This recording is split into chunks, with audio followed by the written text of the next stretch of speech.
Վայ մամա ջան, էլի սոված եք ելա, լավ ամենա։ Արմեն, պետք է զանգեմ։ Արմեն, կարամելան եք, դու չմտնես հանկարծ։ Վայ, բարև խնամի ջան, արի ցավը տանեմ։ Սի կոֆե թե հաց, երևի կոֆե։ Վանա, դե հնստեմ, կոֆեն կխմենք, հացն ուտենք։ Դե կոֆեն դնեմ կա։ Վայ մամա ջան, տեղ բան չկա սոված, ինչ եմ տելու ես տված ջան։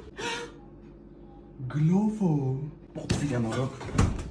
Դե պատմի կարճան, ուր եք գնացել էիք հանգստանալու, չէ գնացել էինք Դուբայ, Աբու Դաբի, բանը, բուրգերը տեսանք, տենց այնքան է սիրասում ես, էլի ոնց է սարքել են այդ բուրգերը։ Ուզեցանք ներս մտնենք, աղջի չթողին, դե Հայկոն գրպանները մի $3 փող դրեց, բայց էլի չթողեցին։ Լավ թքած ինչ պատի տենայինք, որ դե տղես էլ գիտես, տարա ֆրֆծրեց, ռեստորանը սուշի մասին լսած կլինես, տենց գնացել էինք սուշի ենք Ոբշմ տենց ասից հլը դու պատմի, դուք ինչ արի։ Դե ես ու Արմենս էլ գնացինք Եգիպտոս հանգստացանք, նենց լավ է։ Հա, Եգիպտոսը սենց հոտ ա գալի ձկան, մի տեսակ որ կոմեթում ես այդ հոտը չի ծզվում եմ այդ Եգիպտոսի։ Վայ առաքումն այս ճարակ բերեցին, աղջի չասցրին կոֆե խմենք։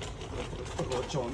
ինչ լավ էր աղջի, միշտ էի առաքիչների ման 10 ժամ չգտանք, լավ տղա ես։ Ինչով օգնեմ քեզ ազի։ Լավ, չէ դու հանգստի թող։ Դե Արմենն էլ 3 ժամից նոր գալու է, այդ վաղտա էլի գործը պրկում։ Հա, դե սպասեմ Արմենն է գա, տենամ նոր եթամ։